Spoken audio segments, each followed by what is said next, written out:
كان في بني إسرائيل 3 رجال إخوة أشقاء، مات أبوهم وترك لهم ثروة طائلة. أحد الإخوة ال3 منفق في سبيل الله، أنفق كل ما عنده، ومتزوج وعنده ولد واحد وليست عنده بنت. والثاني أنفق نصف ما عنده وترك النص، ومتزوج وعنده ولد وبنت.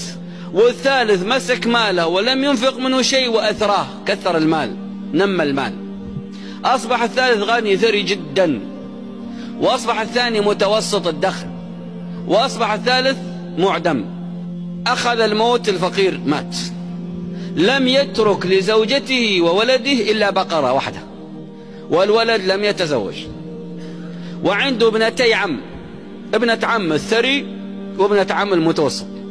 وكانت أمه تقول اتزوج بنت عمك فلان فيبوها ثري ويمكن الله يرزقك. الوسط قال لا، فلانة لفلان يعني ولده، وفلان أخو ذيك لفلانة يعني بنته، وذا المسكين لا هو في العير ولا النفر. وحصل ما حصل، تزوج الغني بنت المتوسط، وتزوج ابن المتوسط بنت الغني، وبقي الفقير واليتيم لم يجد زوج. ماذا حصل؟ ومات المتوسط الدخل مات، لم يبقى حي إلا الغني هو الله، إلا هذا الأغنى من ال3، وولده المتزوج وبنت المتزوج. بنت يوم مات أبوها أخذت زوجها وجات سكنت مع أمها، وجابت معها ولد الغني. من صار في البيت؟ الغني والولد المتوسط وبنت الغني. فاستعجل هذا الولد الميراث، قال لزوجته كل الناس ماتوا إلا أبوك، عمي مات وأبوي مات وأبوك قاعد حي.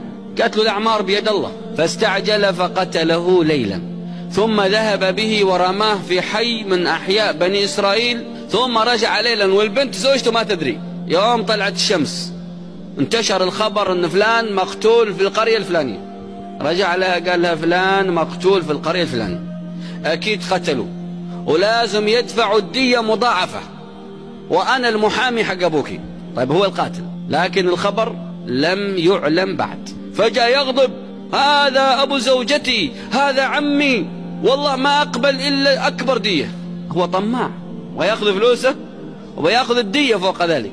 لكن الله لا تخفى عليه خافية، ولا تحسبن الله غافلا عما يعمل الظالمون. الجماعة صحوا على المصيبة، قالوا والله المصيبة ما لها إلا موسى، نروح عند موسى ونسأله، يدعو الله لنا يخبرنا من اللي قتل، وحنا نقيم عليه القصاص، النفس بالنفس كما في التوراة.